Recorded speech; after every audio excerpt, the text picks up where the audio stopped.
ప్రభునందు ప్రియమైనటువంటి దేవుని పిల్లలకు ప్రభు అయిన యేసుక్రీస్తు వారి నామములో వందనాలు, శుభాలు మీకు తెలియపరుస్తూ ఉన్నాం. పిల్లల గడిచిన దినమంతా కూడా ప్రభు తన కృపావాత్సల్యంలో భద్రపరుచుకుని క్షేమమును, ఆరోగ్యమును, ఆయుస్సును అనుగ్రహించి నూతన దినాన్ని ప్రభు మనకు అనుగ్రహించారండి. ఈ 2026వ సంవత్సరము 8వ నెల 13వ దినాన్ని ప్రభు మనకు అనుగ్రహించి మరి ఈరోజు దేవుని వాక్యం, దిద్దుపాటు నీకు అసహాయం కదా, నీవు నా మాటలను వెనుకకు త్రోసివేసెదవు. కీర్తన గ్రంథము 50వ కీర్తన 17వ చరణం అండి. వాక్యము నమ్మదగినది, పూర్ణాంగీకరమునకు యోగ్యమైనది.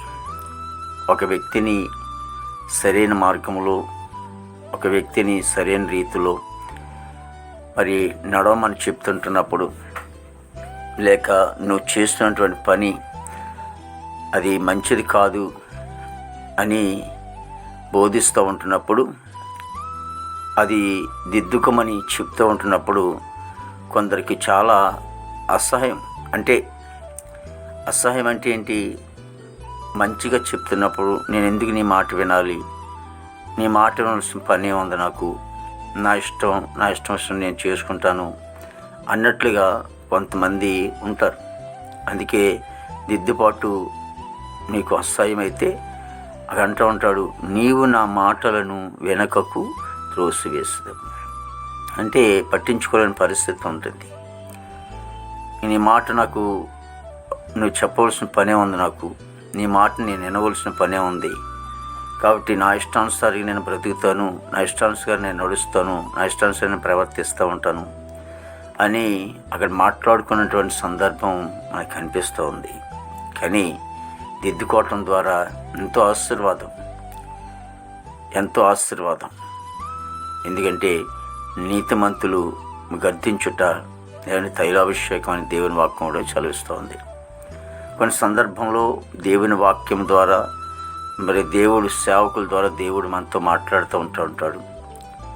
అలాంటప్పుడు మనం సరి చేసుకుని దిద్దుకొని ముందుకు నడుస్తున్నప్పుడు మనం ఎంతగానో ఆశీర్వదింపబడతామని, మన కుటుంబాలు దీవింపబడతాయని దేవుని వాక్యం సెలవిస్తుంది. అందుచేత మనం దిద్దుకుందాం, దేవుని మాటకి వెనక తోసేయకుండా దేవుని మాటకు లోబడి విధేయత కలిగి జీవిద్దాం. మహాపరిశుద్ధుడు, ప్రేమగల తండ్రి, కృపయేసునికి వందనాలు, స్తోత్రాలు, స్తుతులు చెల్లిస్తున్నాం ప్రభు. ప్రతి కుటుంబాన్ని కూడా మీరు ఆశించి దీవించనైనా దేవానికి వందనాలు. మా భారతదేశం మీరు ఆశించి దీవించండి. నాయకుల అధికారులందరూ కూడా మంచి వంతరం పండి, సరిహద్దుల సైనికులు మంచి వంతరం పండి, ఆర్మీ బృందానికి అంతటి కూడా మంచి వంతరం పండి.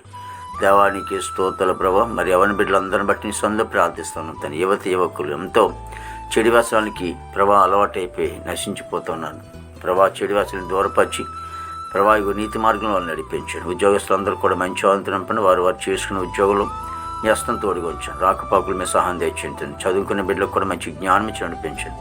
వారి తరగతులు చదువుచుండగా ప్రభా మీ హస్తం తోడుగా ఉంచండి తండ్రి. రాకపోకలు ప్రభా నీ కృపించండి. విదేశం బిడ్డలందరూ కూడా మంచి ఆరోగ్యం తినపండి. మా దేశ పడినందుకు మీరు ఆశను దీవించండి. హాస్పిటల్ రూమ్ స్వస్థపరచండి. జైలు ఉన్న బిడ్డలు విడుదల చేయండి. కోర్టు గొడవలు, కేసు గొడవలను కూడా కొట్టివేయండి. దేవా, రక్షణ లేని వారు రక్షణ, మారు మనసు లేని వారికి మారు మంది తెచ్చేయండి. వివాహం లేని బిడ్డలకి వివాహం తెచ్చేయండి. గర్భఫలం లేని వారికి గర్భంది, గర్భిణీ సుఖం డెలివరీ తెచ్చండి. తల్లి బిడ్డ క్షేమం తెచ్చండి తండ్రి. ఈ దినమంతా కొన్ని విశేషమైన కృపతో నింపి నీ నామానికి మాత్రం మహిమ తెచ్చుకోండి. యేసు క్రీస్తు వారి దివ్యమైన నామములో అడుగుచున్నాము తండ్రి. ఆమేన్, ఆమేన్.